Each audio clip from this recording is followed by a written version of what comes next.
Hello everyone, I'm here to show you the features of the game on level 6 being completed. So let me just go ahead and start the tech demo. And you can see the title screen. I made this a long time ago. I'm going to replace it with an animation later. So I'll just do a little quick something. New simulation. You see I got a couple features on here. The seed is something that controls the randomization. If you leave it blank, it just generates a totally random universe, but if you give it a specific seed value, it always generates the same universe with that same seed value. And you can put literally any text in there. It can be English, Spanish, Russian, Chinese, numbers, symbols, doesn't matter. Any kind of text can go in that field. Start altitude. You can start like on the surface always, which doesn't quite work all the way yet. You can be up above the atmosphere, or you can just be, you can specify exactly how high up you want to be.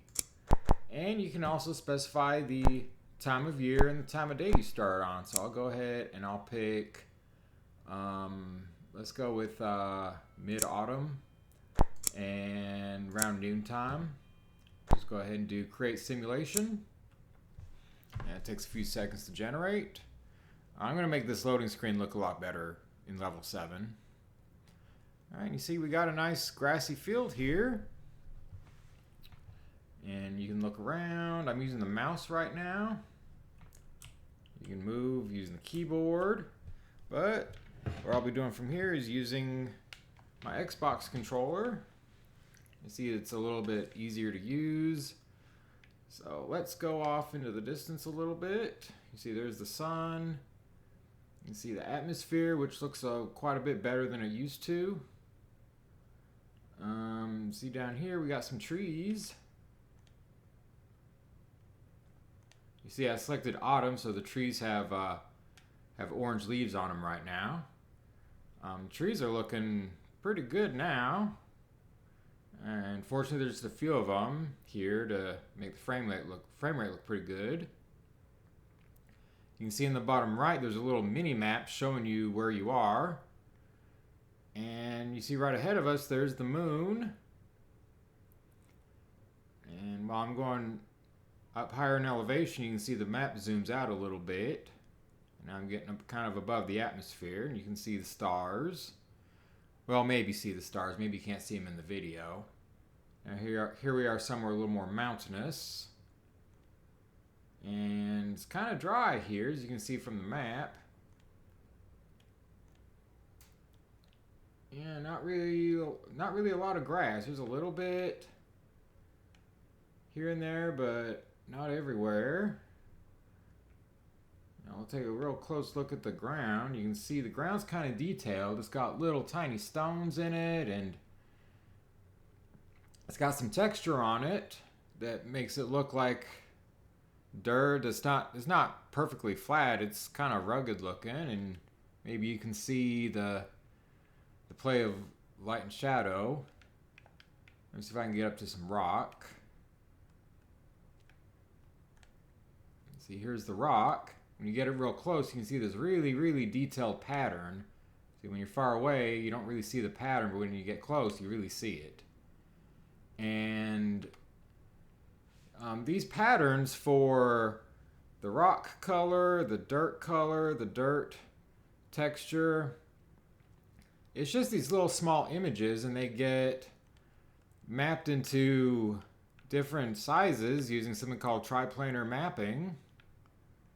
And because of that, you can see on the rock, the pattern really doesn't repeat.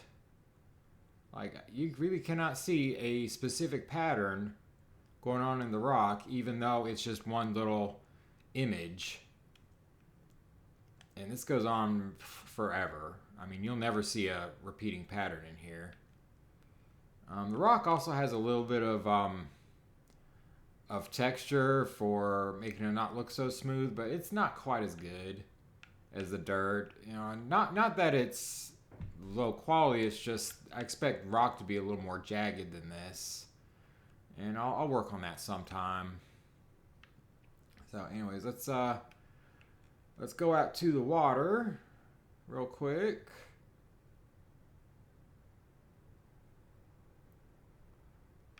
See if I can find some water. There it is.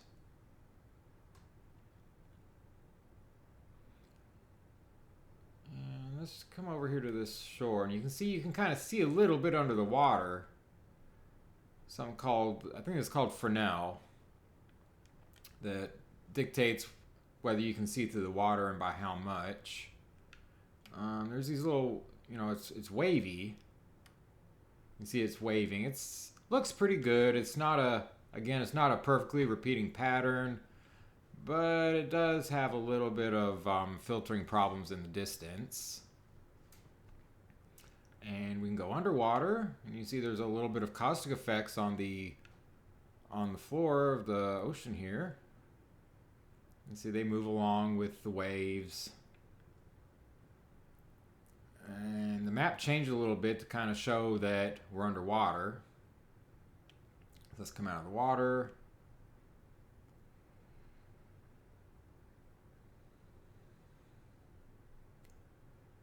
And let me show you the pause map. Yeah. So you hit start and you can see the pause map. And you can kind of look around. That orange line shows where you've been. It keeps track all the way to whenever you started, up to a certain point that takes like maybe an hour to get to. So like maybe an hour worth of traversal. And the map, it's not quite as detailed as the actual world, just because it doesn't really need to be. These look like a map, not like actual reality. And you can look around, you can zoom in and out. You see, that's everywhere that we went right there. Just traversed across this continent and then down over to this bay. This is actually a pretty dry continent, so let's go somewhere a little more lush. See, that's real pretty over there, this red dirt. I really like the red dirt. Alright, let's go somewhere over here. So what I'm going to do, I'm just going to pick a spot. It's kind of mountainous, maybe hilly, not really sure. And I'm going to place a marker there. And that gives us an idea of where to go. So I'm going to get out of the map. And you can see the marker on the mini-map and we can see which direction we need to go. So I just need to get over there real quick.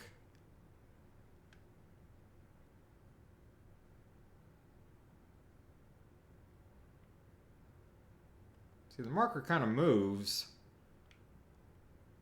to keep up with which direction you're supposed to go. So I'm getting real close, and you see there's that pretty red dirt in this area. Get over here to the marker. And when you get to it, it just it dismisses itself. All right, here we see some more trees and some grass, and yeah, this is definitely looking a little more lush.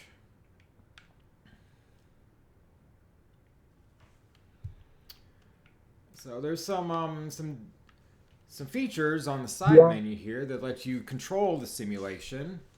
This is mostly for debugging purposes, so I can kind of control and see what's going on, but it does make for some interesting views. So I can turn on performance stats, and that shows me what the frame rate is for both the render thread and the application thread. The procedural thread, I need to change that data value because the frames per second isn't very interesting. What would be more interesting is showing how many zones it's computed in a second. So right now it would be 0 because I'm not moving. Input also, that's not very interesting. You see it processes the input pretty fast. But again, I need that to be something more interesting to look at. Shows you the CPU utilization, GPU utilization, which looks like it's not picking up on GPU utilization right now. System memory, so it's using 3.8 gigabytes out of 98 gigabytes of memory on the computer. and 8.6 gigabytes of video memory out of 10 gigabytes. So we're actually getting kind of high on video memory. In level 7, I got a project to do to refactor how the graphics memory is managed to be just a lot better quality. There's one thing I did in level 6 for part of the graphics system called the command lists, just managing their memory a lot better, and that worked out great. So I want to use that same pattern for everything else like textures, structured buffers, vertex buffers, etc. And we can also see our runtime. You see we've been running for about 8 minutes now. So anyways, let's you can warp to a specific location, like you can say exactly X, Y, Z where you want to go, and then you hit warp. Over here in tracking, you can control that orange line. You can say whether it's on or off, how long you want it to be, so you can make it, 8 hours long worth of data if you want, but that's going to use up a lot more memory. So 32 is pretty good. You can reset the tracking, so it clears out all the orange lines, and you can reset odometer B. So if I hit that, you can see that odometer B on the bottom right cleared to 0. Odometer A never changes. You can see we've traversed 913 miles. And so I just reset odometer B, which will start keeping track of distance from this point on. Planet, so I can change the time of day, make it go forward, make it go backwards. I can do like bigger increments, 6 hours. Let's do 1 hour. You can see the progress of the day. Let's get back to like noontime. Time of year, I usually do like 1 month, and I can see how the grass and the leaves grow throughout the year. Time speed, so right now it's kind of slow. It's like 5x of real time. There's some you can stop time, you can make it go the same as real time, or you can make it go a lot faster. Like let's do 18,000 times real time. And you can see it really moves fast. Get through a whole day in just a few seconds. So let me put this something a little bit more realistic. There's also solar day. What that does is it advances the time by 1 day at a time, and that's based on the solar day. So the apparent position of the sun is about the same every day, although it does move a little bit because the planet is tilted, and so you get this analemma in the sky, and it makes this sort of figure 8 pattern.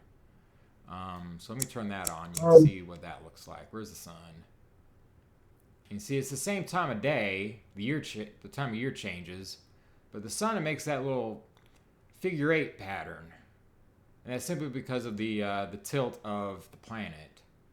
Yeah. Now there's also sidereal day, which means the planet is at the same rotation every day. It makes one 360 degree rotation at a time, and so the planet is always facing the same way. So again, let's just go back to 5x. You can change the actual tilt to make it so we're like facing the sun perfectly, or like we're totally in the same plane as the sun, and the sun barely rises or falls. This LOD zone radius is more about the quality of the data. It's kind of complicated to explain, so I'll explain a little bit later. Gravity, I did that a while ago. It doesn't work very well, so I have it disabled for now. I'm going to fix it in level 7. And you can also turn off different parts of the image to render. So I can turn off the land, so you can just see the trees, the grass, the water, and the atmosphere. I can turn off the atmosphere, turn off the trees, turn off the grass, and there's no water in the view, so you can't see that. But that helps me see if there's a performance problem, what exactly is causing the problem. Like, is it the land that's slow, or is it the trees that are slow? And just let you know, yes, the trees that are slow. I'm going to work on that some more in level 7. Let's go over here to land. Right now there's only one option here. Let me move up in the sky a little bit.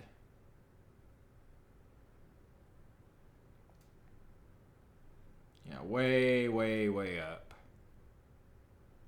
And something you'll notice at this altitude is this planet is flat.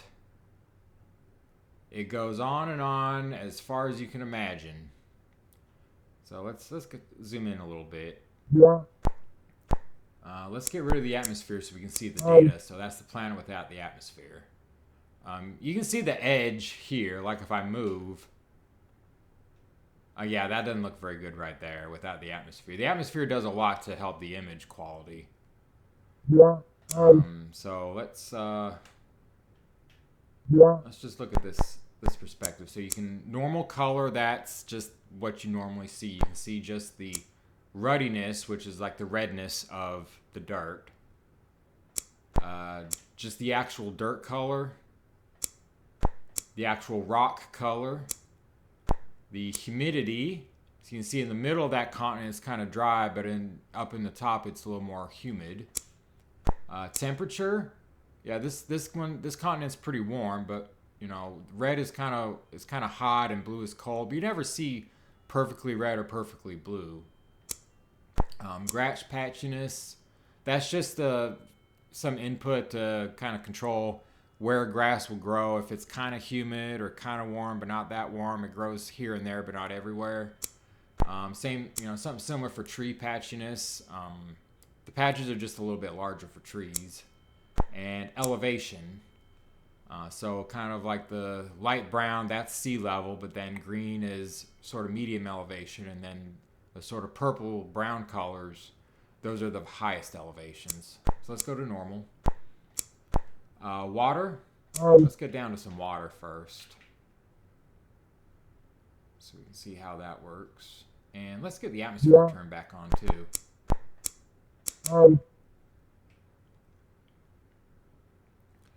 All right, so here we're down to some water.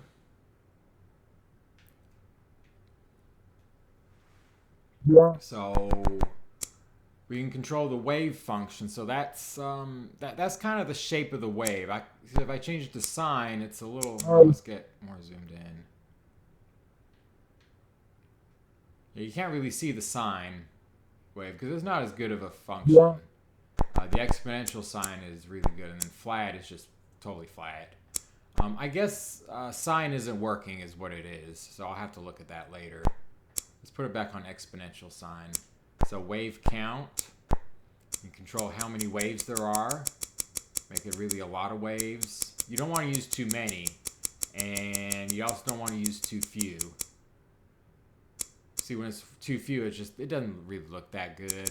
So you need some kind of in the middle. Wave amplitude, that's just how high the waves are, and again, you don't want to make them too tall or too shallow. Wavelengths, that's how far apart the waves are. Wave persistence, this just kind of controls.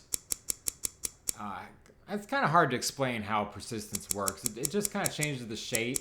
It has to do with how the frequency is multiplied.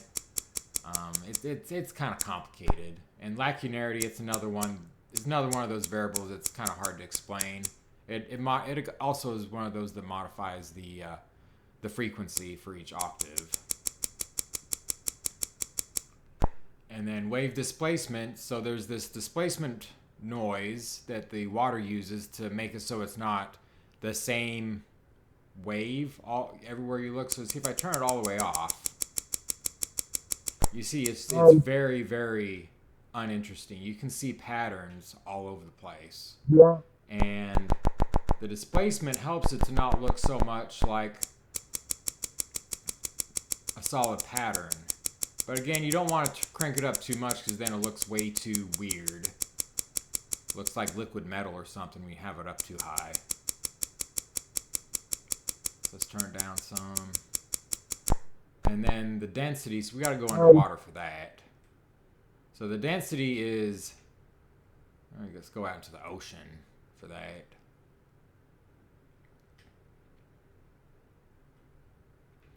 And let's go way out in the ocean.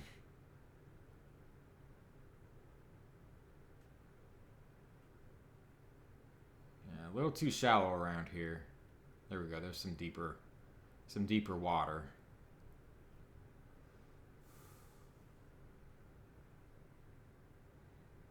All right, so you can see, you really can't see as well in the water. Yeah. So when you turn the density down, you can actually see farther.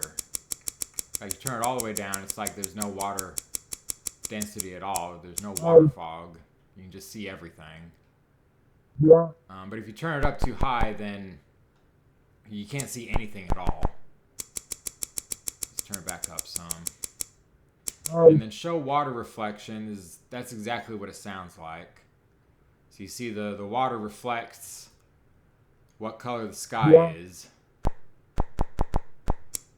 you turn it off and then it doesn't look as pretty. It's kind of gray, like watercolor. Water isn't actually blue. It's clear. Yeah. All right, so let's turn that back on. So next option is the trees. So let's go find some trees.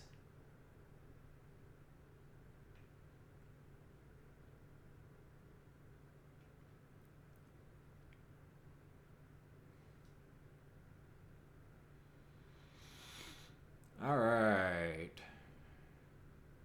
So there's some control options for the trees too. Yeah. So there's a couple different render types. So normal is again just what it sounds like. So let's go to unshaded, and this kind of lets you see how the trees work. You can see the trees that are close, they're these high detail models. And they got every little leaf and branch as a mesh. But then far away, they're just a square. And the reason is because those squares just have an image of the tree. Yeah. See, bark only. So this shows you only the bark color, regardless of what time of year it is. It's only the bark. Yeah. Bark normals. So this lets me see which direction the normals are on the bark. So the normal is just which way it's facing. So like red is one direction, blue is another, and then green is up. So that lets me make sure that the lighting is going to work on the trees. Yeah. Bark depth. So that just shows you how far away the bark is. And that's important more for the pre-rendered trees that are in the distance. A lot of the way they work has to do with the depth of the tree. Bark mod. So this is just kind of like I'm not sure what bark mod is anymore. It has to do with the little fine texture on the bark. Like if I zoom in real close. Yeah. And turn the bark on again, you can see there's this real fine texture on the bark to make it look more like a tree. And so that bark mod, that just kind of helps me see where the image is for the bark.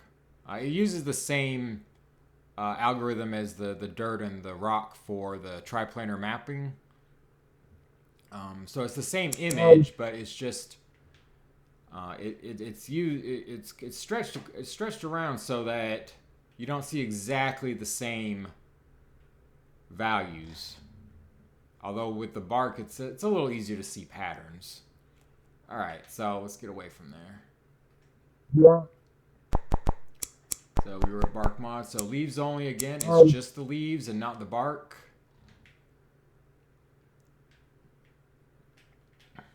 Yeah. And then leaves normals again. See which way the leaves are facing. And you see they're green. That's because they mostly face upwards.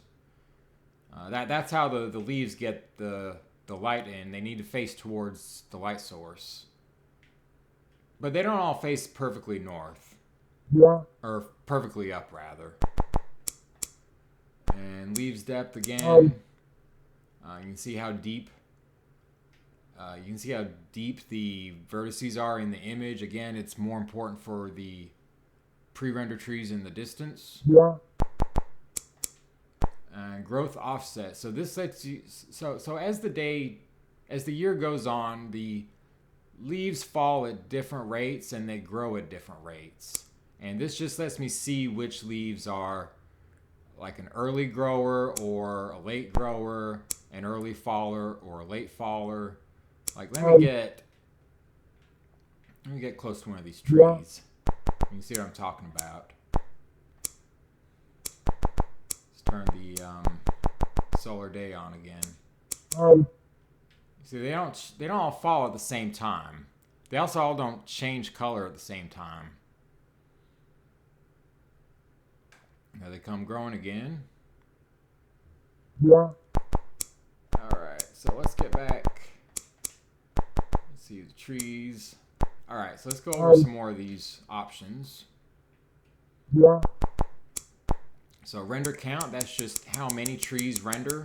I can turn it down and have a lot of trees, not a lot of trees, almost no trees. And this helps me figure out problems with where the trees are being placed.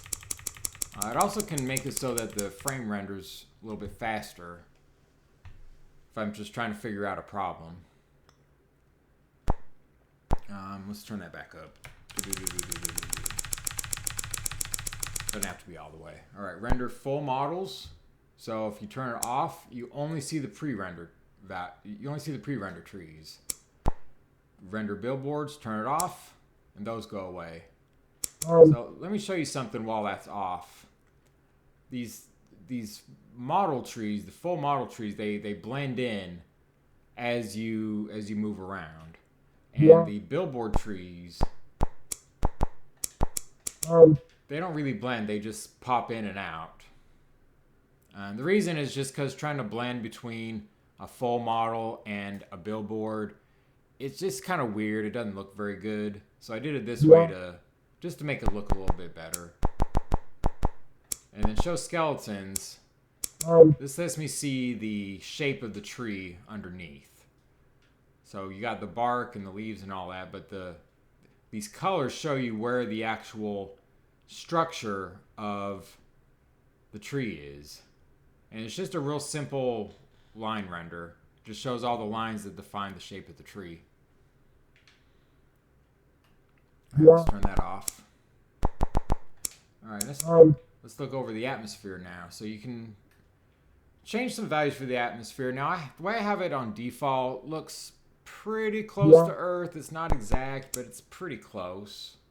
You can change the scale for one. So let's make it, instead of 25,000 meters, let's make it 2,500 meters. And that made it really different. Like just that one thing. And you don't have to go up very high to be up in space. Let's put a 0 in the end of there now. All right, density. So this just changes how dense the atmosphere is. Like if you're on Titan or Venus, the atmosphere is really, really dense.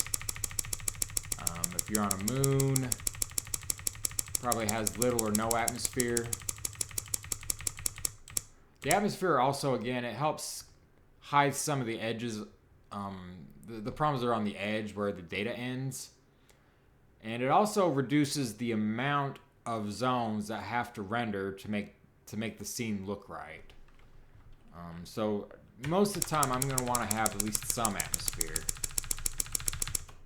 Density fall off. So this is how fast the density of the atmosphere changes as you ascend or descend in the atmosphere. So let me just turn it down or turn it up. So at 0, it's like the atmosphere is the same density throughout, but when it's really high, the atmosphere is only dense right on the surface. Scattering strength. This has to do with the colors, like what color the light is in the atmosphere. So if I turn it way up, it's really, really red. And if I turn it down, it's like, well, I'll turn it all the way down. It scatters all the way, but just kind of low, it's really, really blue. Optical depth points and in-scattering points, these just have to do with the quality of the atmosphere. If I turn it up, you don't see a lot of difference, but you do see a little bit. When I turn it way down, though, you really see it doesn't look right. So you need to have some. The more points you have, the better the image quality is, but also the longer it takes to render. And then last is the debug features. So let's go over these. So LOD, you can lock it or unlock it. So if I lock it and then move around,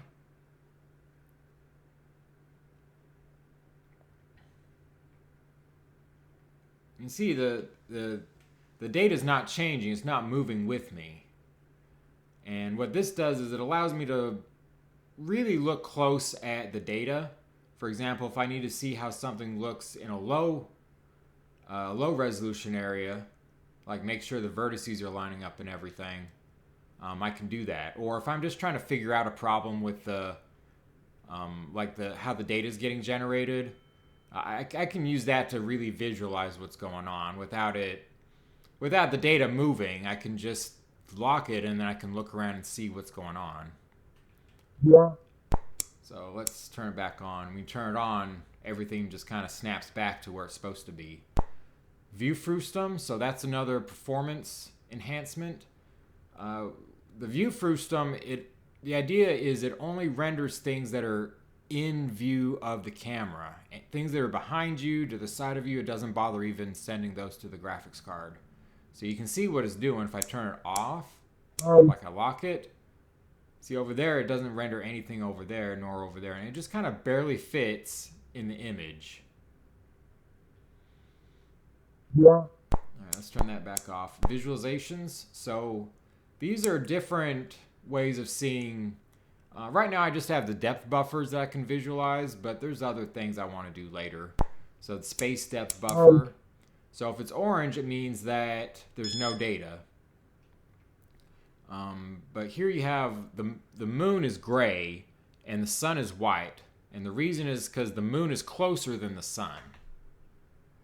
Yeah. Let's go to land depth buffer. So this isn't real interesting at this altitude. Let's go a little bit closer to the surface.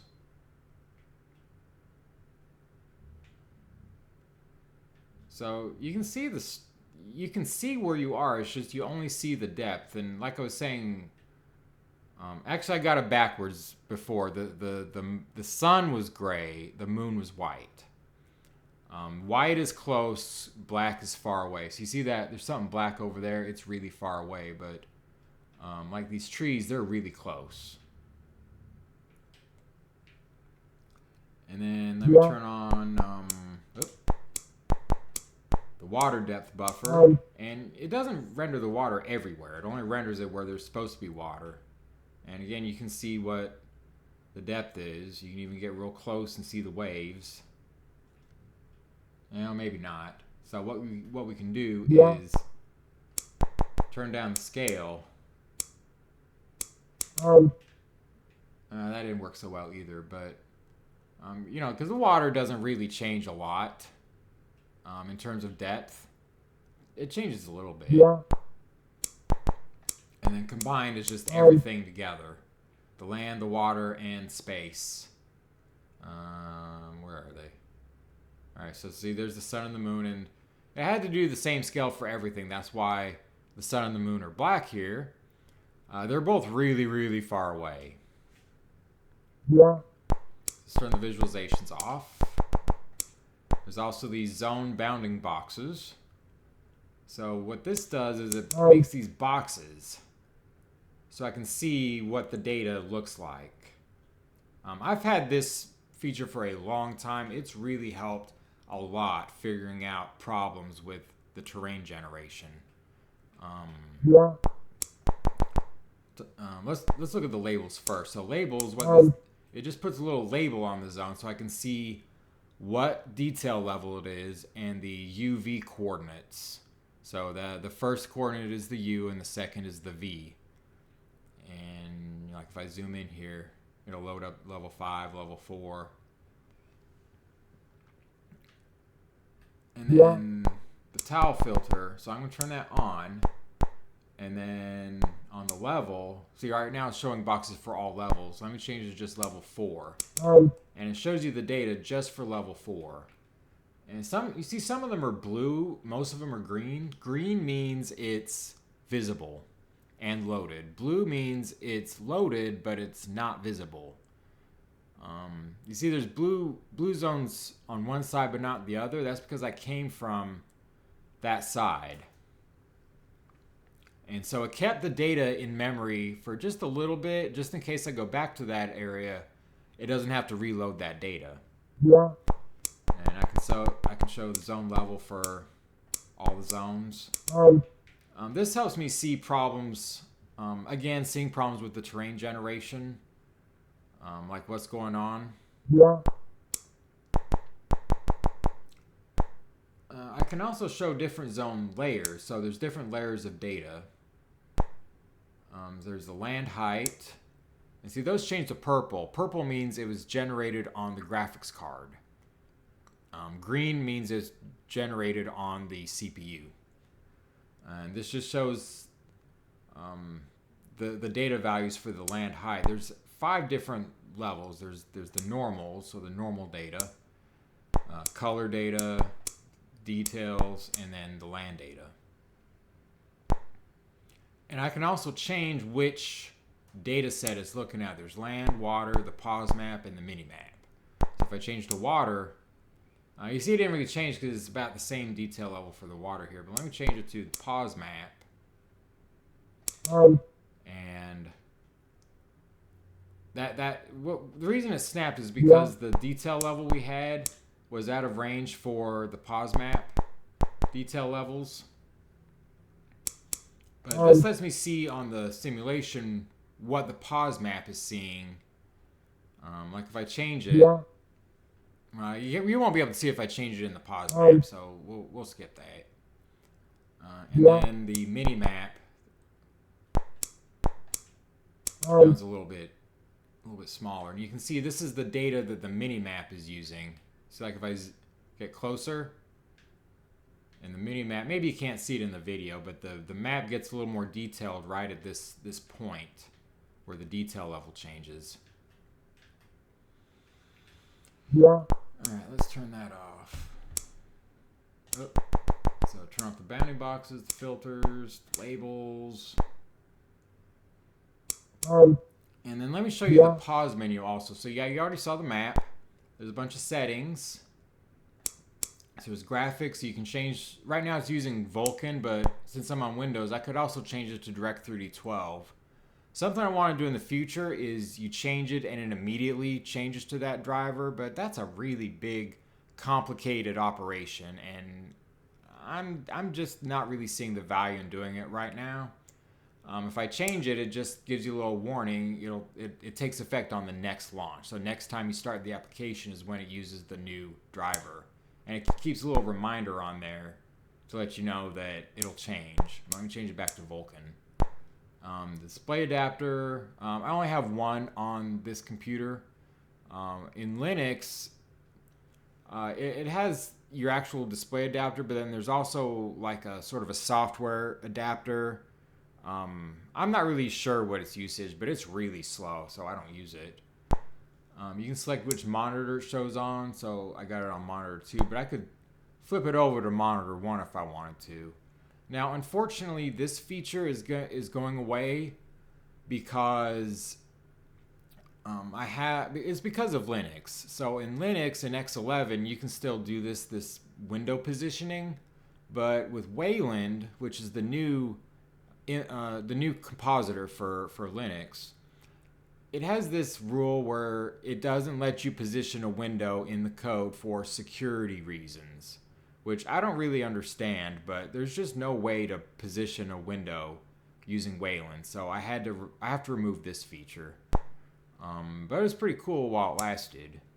I can change the screen resolution. I'm not actually going to do it because it'll probably mess up the video. And plus, it's not a very good interface. Right now, you just hit left and right and it immediately changes. What I want to do in level 7 is have a separate menu so you can select the screen resolution, refresh rate, whether you want full screen, and then you hit a button and then it changes.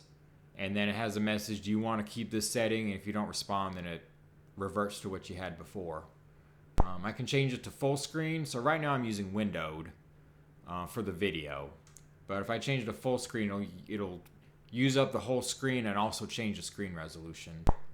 VSync, this has to do with the refresh rate of the monitor. So if you're in it's more a thing in full screen mode.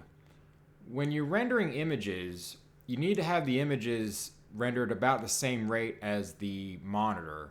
If you don't, and the monitor's trying to show a frame, and then you swap it, then you're going to see image tearing. You're going to see part of the last frame and then part of the next frame. And it just looks really bad, especially when you're in motion.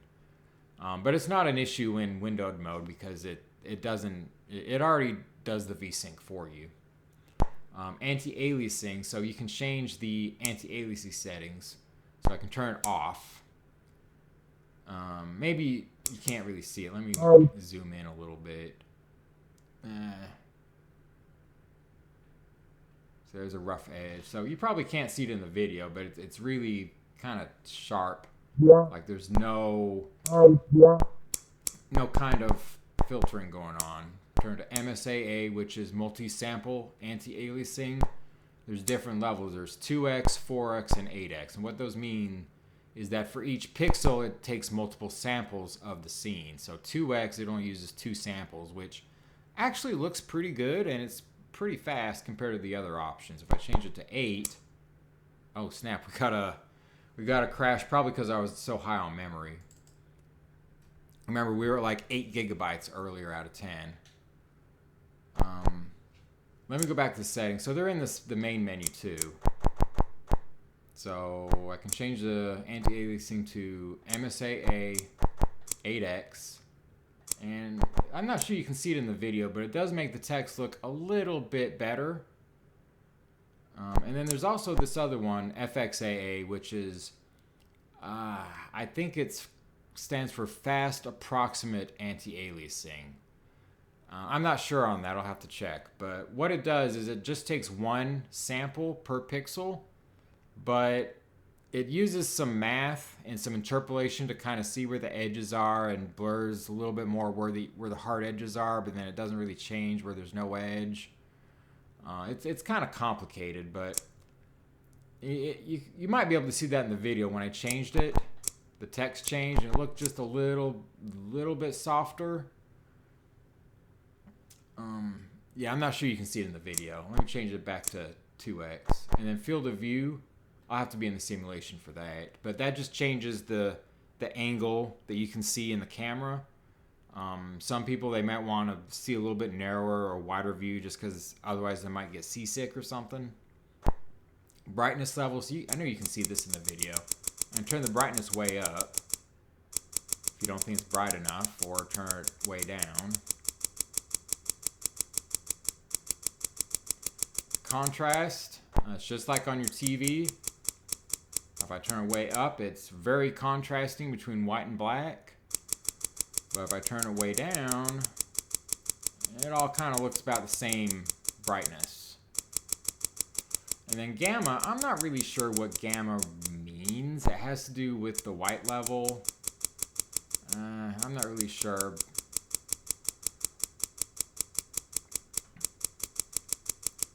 Anyways, so there's controls. So you can change the Y, invert Y. This has to do with when you're in the simulation, when you push up on the controller, do you actually look up or do you look down? And some people might think that it should work one way and some think it should work another way, so that's why there's an option. Show on-screen keyboard. So when you're typing text, it can show a keyboard that you can use with the controller. So Right now it's set to only when using controller. You can also have it always show when entering text if you'd rather. And then you can change the on-screen keyboard layout. I have QWERTY, Dvorak, and ABCDE. Input device, this has to do with which settings you're looking at. Like if I change it to controller, I can see controller settings versus keyboard mouse settings. Here we have like mouse sensitivity. Like if you turn it down, then when you move the mouse, it doesn't move very fast. But if I turn it way up, the mouse moves like way too fast. Alright, so let's...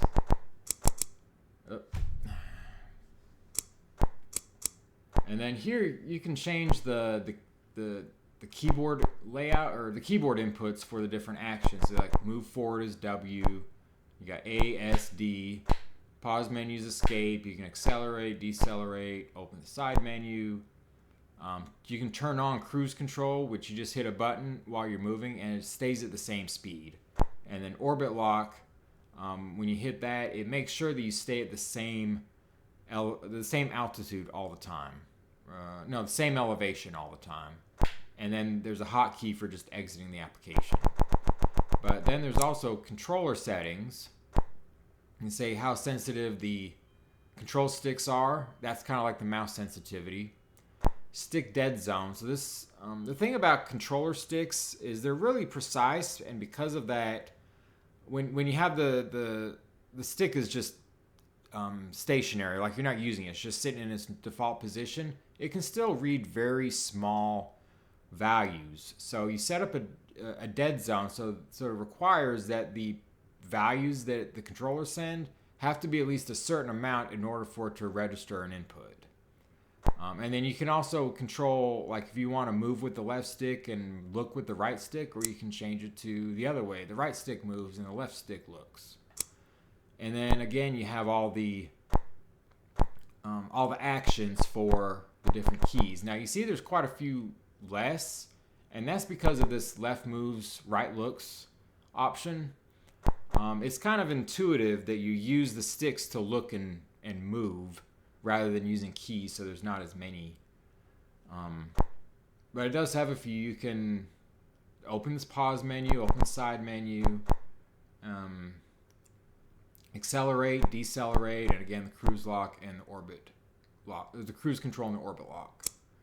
All right, let's go to regional. So this just has to do with, this isn't really needed right now. It's more for when my game is available in different countries. Like if you'd rather have the metric system, you can do that. Or let's say you're real scientific, you'd rather use parsecs instead of light years. And then the grouping, this just has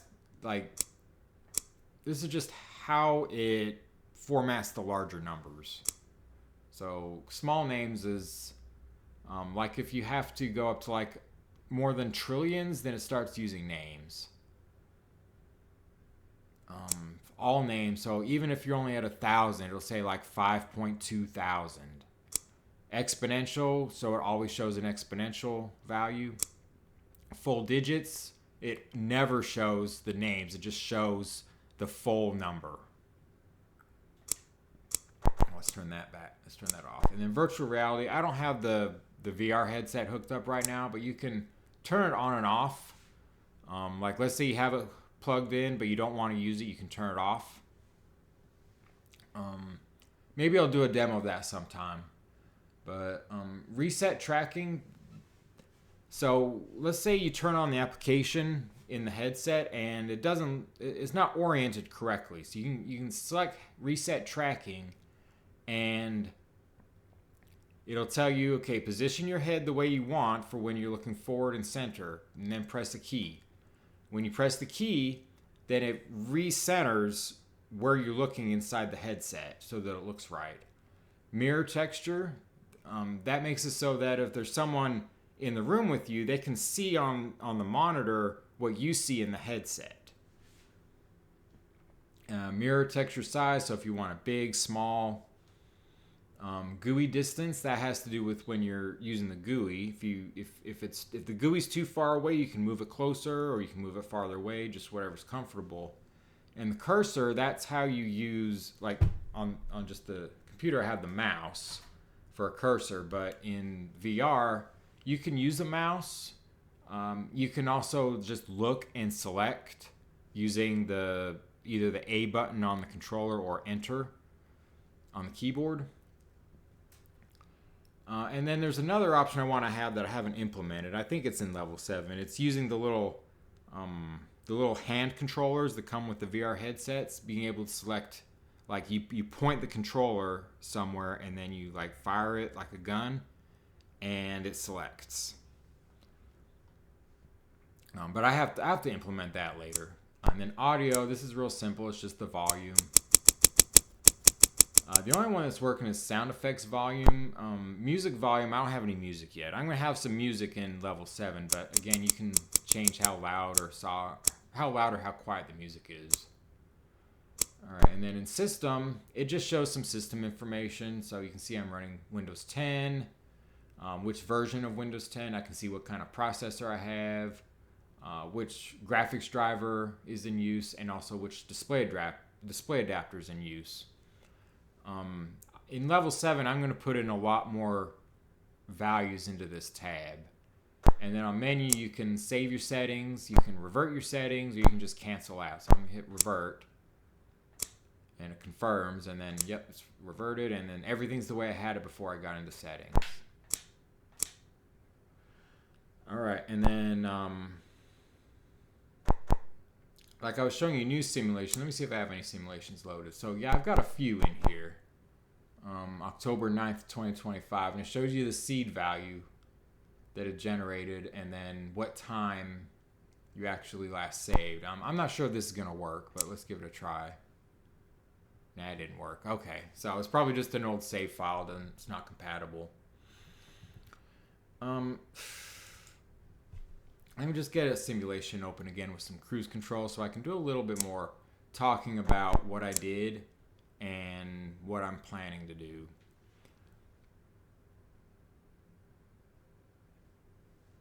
Oh, that's mountainous. All right, let's get up into the sky a little bit.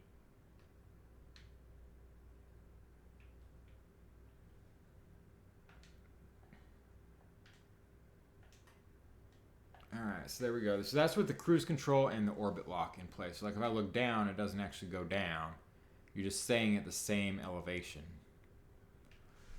All right, so let me talk about what I did in all. So the number one largest project I had was called Render Thread Should Only Run Render Loop. That was really hard.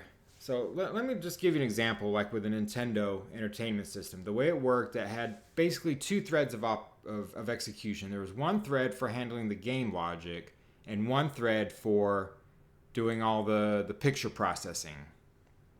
And they'd have this synchronization point where the game logic should be all done for the frame, and then the system has an opportunity to put the data into the video memory before the picture processing unit starts rendering the next frame.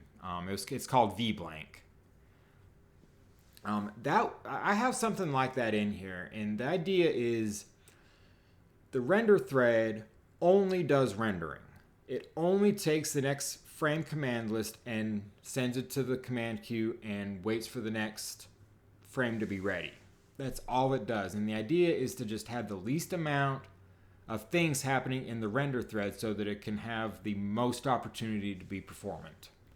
And then in the application thread, it does it doesn't do the input yet. I have that in level 7, but it's supposed to do the input. It does anything for the platform, anything for the application, anything for the data generation that needs to synchronize, and then it starts preparing the next frame. It figures out which terrain tiles need to load,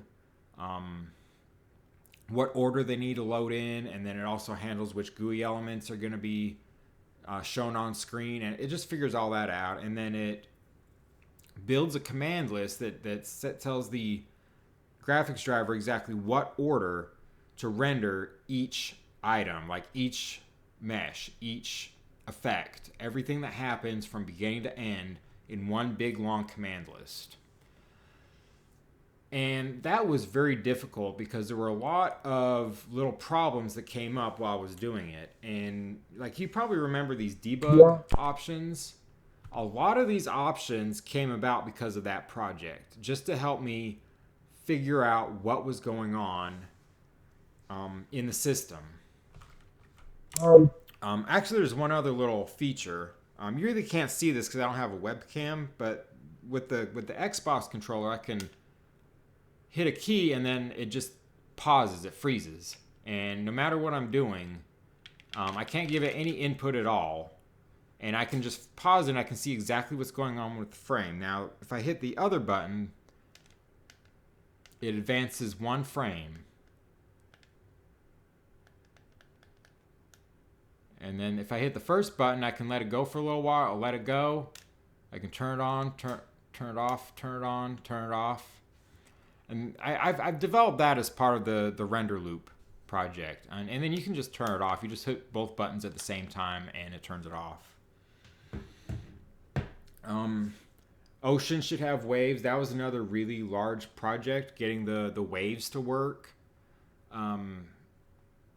It was a lot of math and a lot of figuring out how the waves should work and getting it to work without using too much memory and like not being a really strict pattern when you look in the distance. Also, that project involved when you go underwater, what happens, and the fog underwater. Before I did that project, the water was just a flat blue surface. It looked like a big sheet of plastic, and you couldn't go underwater. Forests of trees. That was the tree project towards the end of the level. That was just making it so that there was another project to just create one tree, but then I needed to have more than one tree in the world. I had to have millions, billions, trillions of trees all throughout the world. And getting that to be performant and look good, that was a huge project. Tons of work doing something I've never done before. Like this terrain generation, I've done it before. Making shaders, done it before. The atmosphere, the old atmosphere, I did that in college, which is where I started from. This new atmosphere, that kind of helped me get into that project. But these trees, that's something I've never done in my life. It was so difficult, so much to figure out. Resurrect Linux. Oh, I lost the image. Yeah, I know I gotta fix up the memory. I'm gonna fix it up in level 7. Resurrect Linux, that was a big project to get my application working on Linux again. I had some code for Linux before, but it wasn't really working out. I guess I wasn't ready for it at the time, but I decided in level 6 I was going to start working on Linux compatibility again. And that was a project, just basically the platform part that had to work. I had done Linux programming in the past, so I had a little bit of experience, but it was just a really large project getting everything to work the same way it does in Windows. Let's see, the atmosphere, I already showed you about that. One thing I did with the atmosphere, I had to change the rendering pipeline. Before it was kind of simple. It was just, okay, here's the land, here's the water, here's the atmosphere, here's the space objects. Just put them in one command list and it's done. But when I got to the atmosphere, things started getting really complicated. The atmosphere is a post-process effect.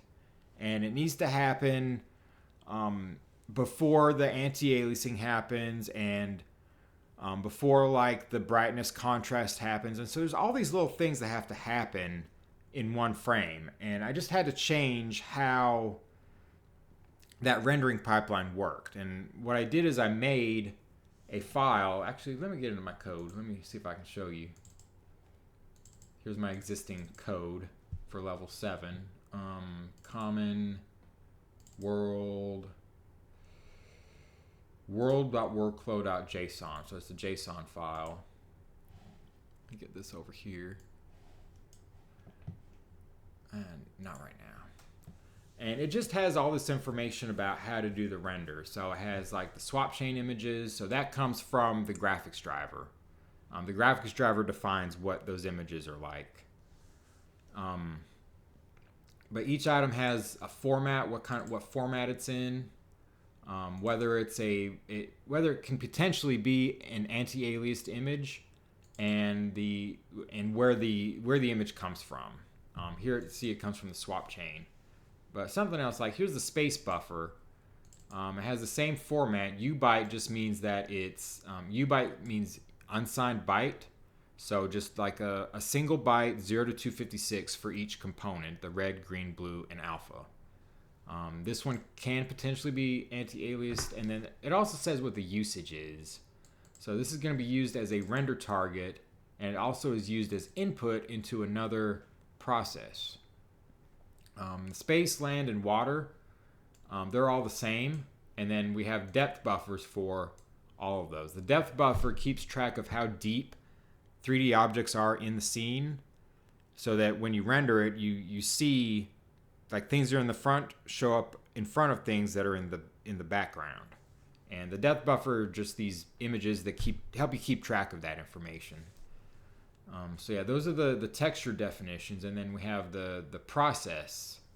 So this is the process for what does it do in order to make the image work. So the first thing it does, it clears all these buffers, all 6 of these. And then the next stage is it renders. So in order to render, the steps are, here are the steps. First stage is space. It has a space render bucket. The render bucket has to do with which kind of objects show in that stage. See, it's just space. Which image gets rendered to, and which image is used as a depth buffer. And then this use local view, this has to do with, it's kind of a trick in the render service. There's the camera settings for where you are in the scene, but then there's another camera that's always at the origin. And that's the camera that's used for the sun, the moon, the stars, and also the atmosphere. It's just so that those things work. Because like I said, the planet is this flat, infinite plane. So if it's infinite, that means the sun needs to be somewhere where you can see it. And so it just kind of follows you along around on the surface. So that's why it uses this local view. And then here's the land. You see it does the land first. And then there's this general bucket. Don't think I'm using anything for general, but that'd be for like little test objects. Like if I had a little box in there for testing audio. Like, if I'm close to the box, I can hear it, but if I'm farther away, I can't hear it. That's what that's used for now. And then you see it does the trees next, and then the grass. And this is the target it renders to. Here's the depth stencil, and then here's the water. The water's done in a whole separate buffer.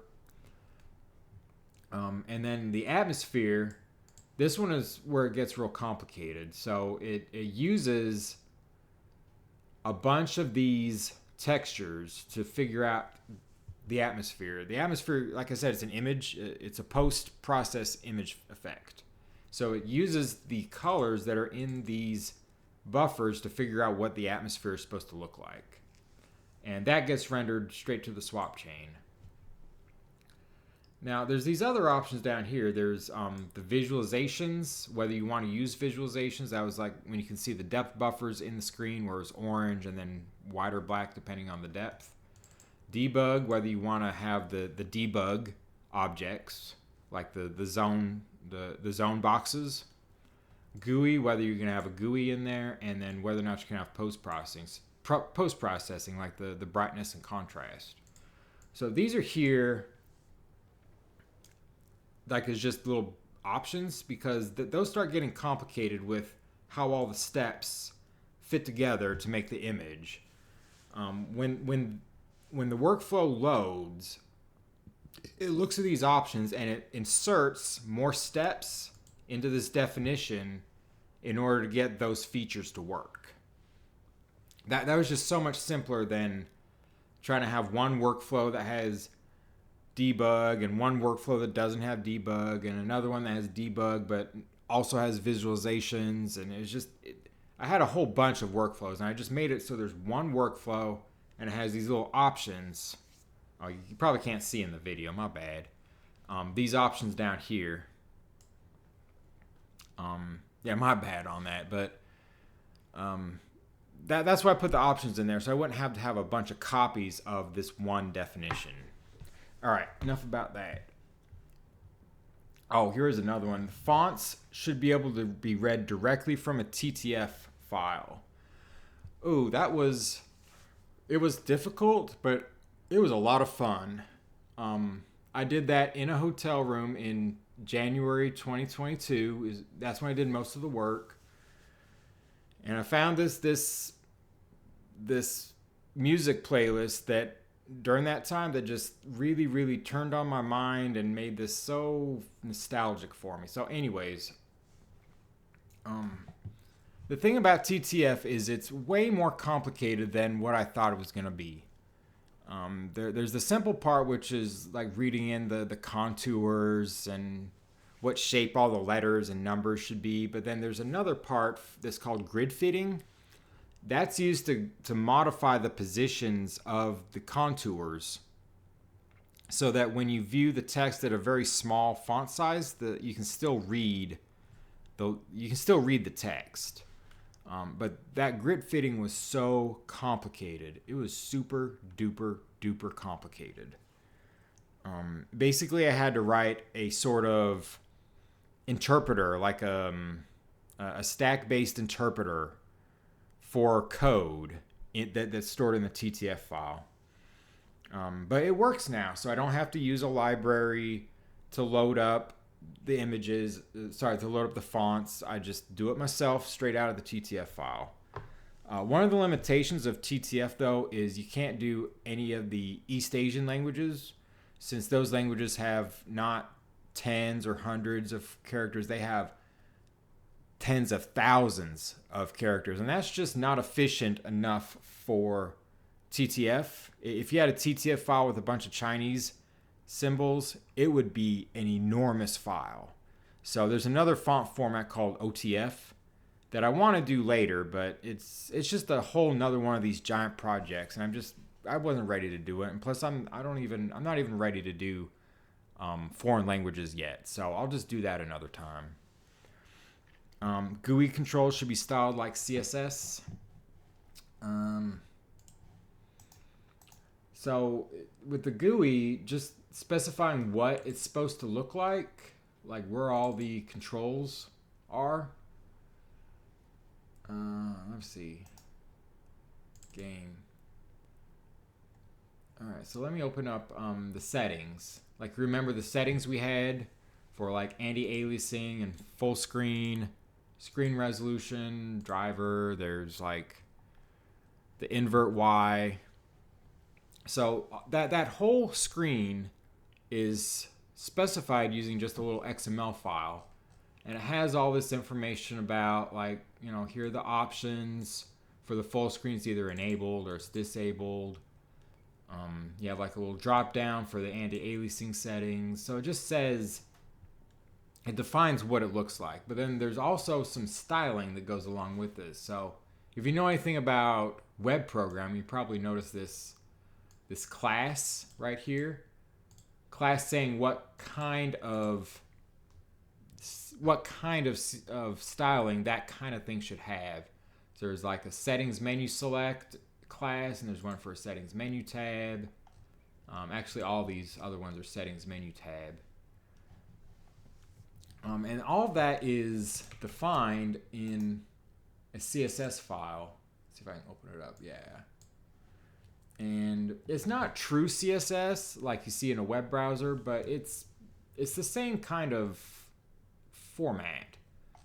It's just, I just change it so that it works just with my project. And you can see, okay, this is what a page is supposed to look like. This is what a div is supposed to look like. This is what a field is supposed to look like. Controls are where all the interesting stuff is. Controls are like labels and drop downs and buttons. So there's some general settings for all controls, but for each one, like for example, a text box that has a border, um, a slider, that was the little, um, that was the control for adjusting the sound effects volume. Is like a little bar, it just moves left and right. It's called a slider, and like it has some special settings for how it should look, the progress bar, all the different things that get displayed. The text note, that was for the zone labels. Let me get that in there. Yeah, the zone labels, what those should look like, what color they are, what the font should be. All right. Replace libpng with basic implementation. Um, that's something I can't really show because it's mostly just code. But if you know anything about images, bitmaps are really simple image files, so they're really easy to read in a program. But PNG has a bunch of compression, so I had to implement several compression algorithms in order to load a PDF file, and I also need to be able to save a PDF file. And I had to do something called deflate. And deflate is this compression algorithm that you can implement, but it has all these warnings on the specifications that you must do it this specific way. And that's because back in the 70s and 80s, when all these compression algorithms were being designed, people were really into putting patents on their algorithms. So you have to implement a very specific way, or else you're doing a patent violation. So that was kind of hard, but at least I had a specification document that said exactly how to do it, exactly what the data should look like. That was another big complicated project. Create the map in pause menu. You already saw that. Single tree models. Terrain color processing should happen in extra definition node. Yeah, that one's kind of complicated to explain. Roadtrip needs official UTF-8 support. So yeah, my engine is UTF-8 compliant. So like I could put Chinese characters or Russian characters in this file, and my system would be able to read them. I mean, they'd probably cause an error because this is mostly just Latin characters, English. But like in a JSON file, like over here, I could put, like for the names of these buffers, I could put, Russian letters right there. Call it, like, I don't know, Kartinka Vselene, like something like that, and put it right there in Russian, and it would use that name throughout the system. Now, I don't do that because that using anything other than the standard ASCII letters gets kind of complicated, and I just want it to be kind of simple. But for like in the GUI specification, like here, I could have in the text, like what the display text is, I could put Russian, Chinese, Spanish, whatever in there, and it would display that language on the screen. Let's see. Yeah, after that, it's just like a bunch of smaller projects, and I've pretty much shown you everything that I did. I did level 6 took me. Let me open this up.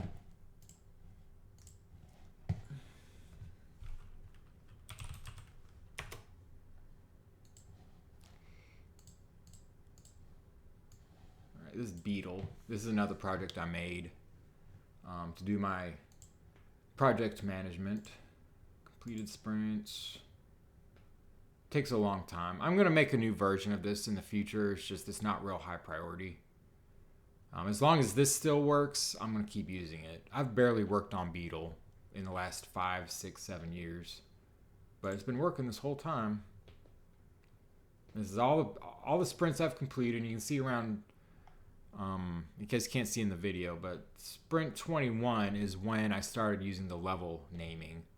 All right, so here's level 6.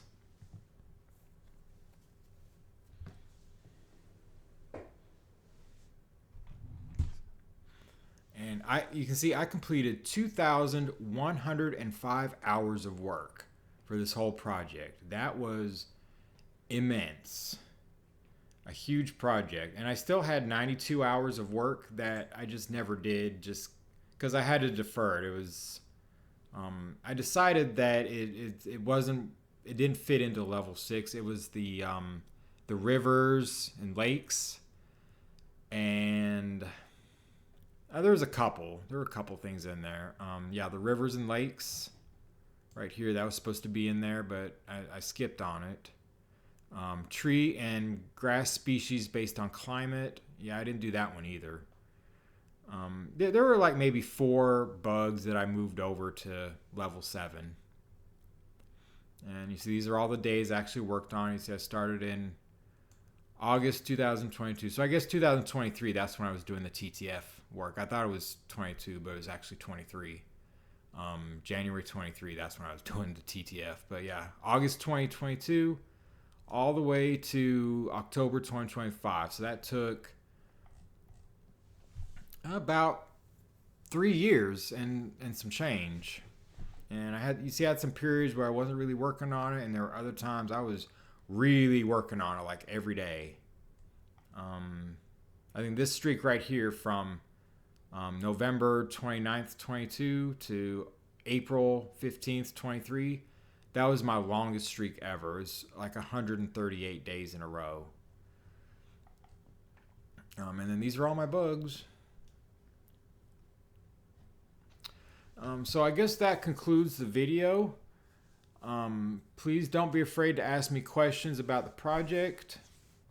I've already started on level 7. I've done a little bit of work with the build process and some more Linux work. I'd like to get Wayland working, and then I'm also going to have some better audio for Linux too. And there's like maybe 90 projects in level 7. It was supposed to be like a little small, laid back level for just getting ready for release, but things started piling on, and it was like, wow, I really got a lot to do. After level 7, I'm going to make a release, and so the general public will be able to actually use will actually be able to run the Techdemo on their own computers and let me know what they think. All right, so I hope you enjoyed the video. I know it ran kind of long. Looks like an hour and 17 minutes. So I hope you all have a great day, and thank you for watching.